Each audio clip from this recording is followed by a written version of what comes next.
The House of Representatives has passed a motion urging the Federal Minister of Education to ensure that security is incorporated as a core subject in the curriculum of primary and secondary schools.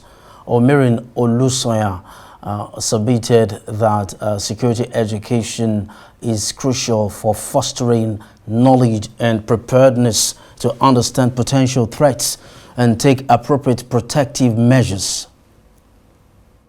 I this afternoon to move a motion on the need to incorporate security education as a core subject in Nigeria's primary and secondary schools curriculum. The House notes that security education is crucial for fostering knowledge and preparedness, enabling individuals to understand potential threats and take appropriate measures. Honorable Flatter, approach the chair, please. Honorable Flatter. And their assets. The House also notes that security education equips students with the necessary skill to direct the various contemporary security challenges, including economic, political, social, and environmental threats. Aware of the United Nations Children's Fund, UNICEF, report that since 2018, over 30 schools have been attacked, resulting in at least 2,295 teachers death, and over 1,000 child abductions. Rise News correspondent Nisi Gabriel is in Kaduna monitoring the story. The hours of today, bandits stormed the government secondary school in Kuriga, abducting hundreds of students. This prompted the governor, alongside senior government officials, to visit the community. The community is close to Beningwari, which is a hotspot, and you know, we just returned this evening. Well, so now down to the details. When we got to the community, we discovered that several students were abducted, and we're able to speak to the head teacher of that school, the government secondary school in Kuriga.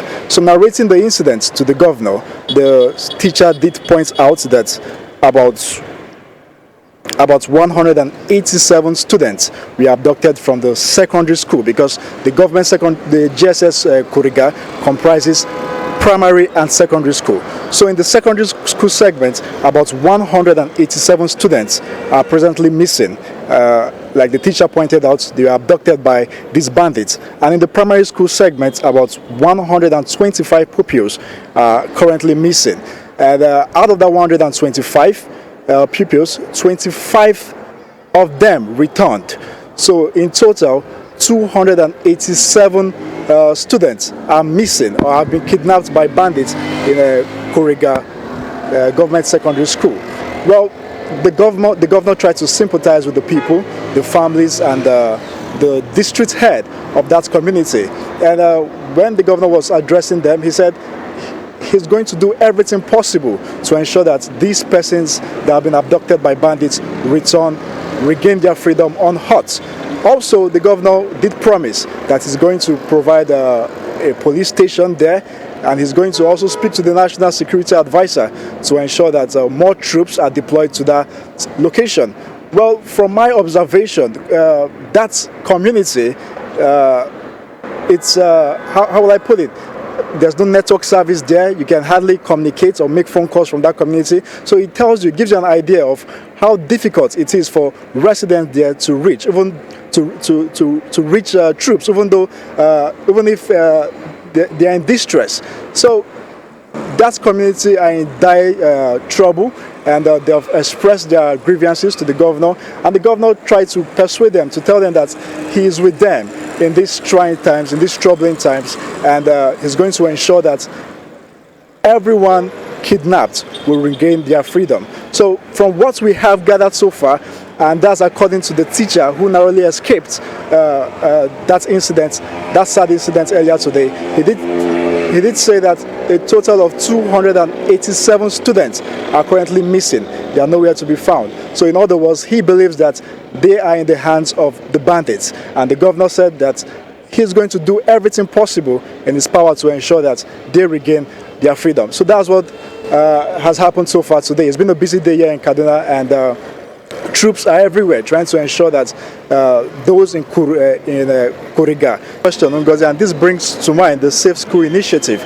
because when we went there, we discovered that the school is not fenced. The school is just located in an open field, and so it just gives us a sense, an idea of how these terrorists gained easy access to the premises.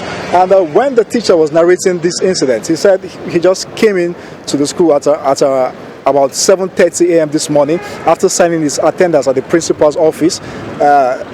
Few seconds later, the principal told him to look behind him, and when he looked behind him, he saw hundreds of bandits, of terrorists.